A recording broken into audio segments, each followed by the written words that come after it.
Alors, je reviens sur l'opposition entre colloque et revue.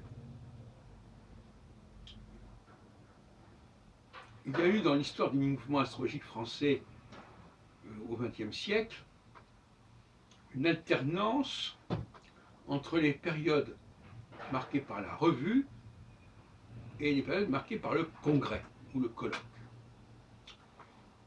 Alors, par exemple, Alexandre Volgin, que j'ai rencontré un peu avant sa mort, qui m'avait convoqué à Nice en 75, décembre 75, qui m'avait demandé d'ailleurs de prendre sa succession à un moment donné.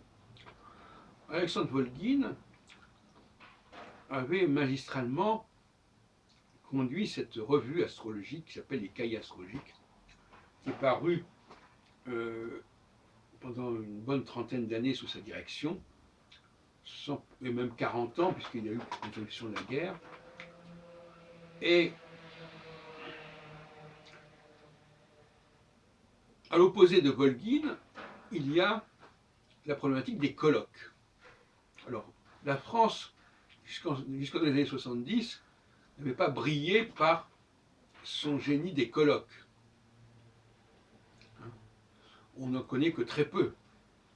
On connaît les deux congrès de 1937, organisés en même temps à l'occasion de l'exposition universelle à Paris, d'une part par la Société astronomique de France, et j'ai consacré d'ailleurs un volume qu'on peut trouver sur la plateforme Scribd, consacré à cette association, dont l'histoire est très complexe, puisqu'elle a été fondée dans un premier temps en 1909, puis elle est renée dans les années 20, puis dans les années 70, etc., à mon initiative d'ailleurs. Et donc, il y a eu ce congrès, il y a eu ces deux congrès, rivaux d'ailleurs, puis en 53-54, il y a eu deux autres congrès, c'était l'époque d'André Barbeau, plus ou moins, si on veut, le congrès de fin 53, organisé à l'initiative de la comtesse Zoé Wasilko-Sereski de Vienne, d'Autriche. Donc il y a eu d'ailleurs il y a quelques documents qui rendent compte. D'ailleurs, de la même façon que le congrès de 1937 a fait l'objet d'un volume dont j'ai publié certains passages dans cet ouvrage dont je vous ai parlé. Mais il y a eu un congrès en 1935 déjà à Bruxelles, avec Braille, donc 2 ans avant le congrès de Paris.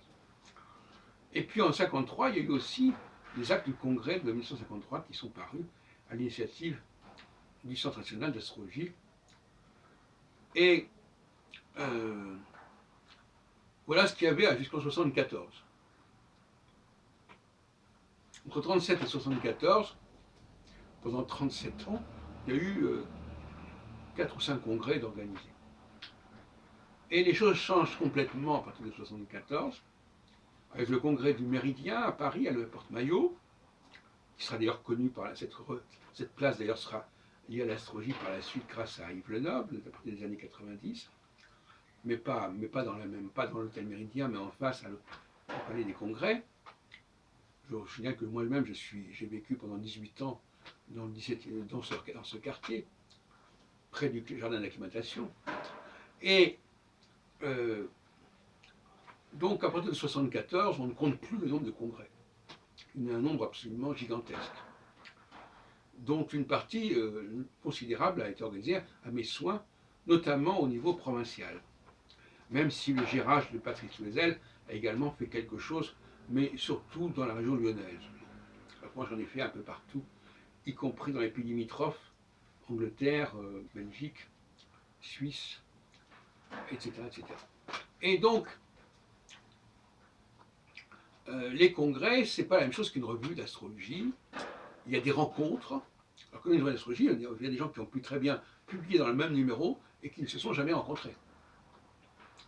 Là, au contraire, il s'agit de se rencontrer. Et donc, il y a eu un tissage, un maillage du milieu astrologique pendant une bonne vingtaine d'années, à mon instigation, qui est le socle de la communauté astrologique de cette période-là, mais qui est fondateur de cette communauté astrologique. Même si on pourrait poser des questions sur ce que c'est devenu par la suite, je rappelle quand même que la télévision astrologique, Téléprovidence, a également filmé un très grand nombre de ces congrès et a même suscité de son côté un grand nombre de rencontres dans les années 2008 jusqu'à ce jour.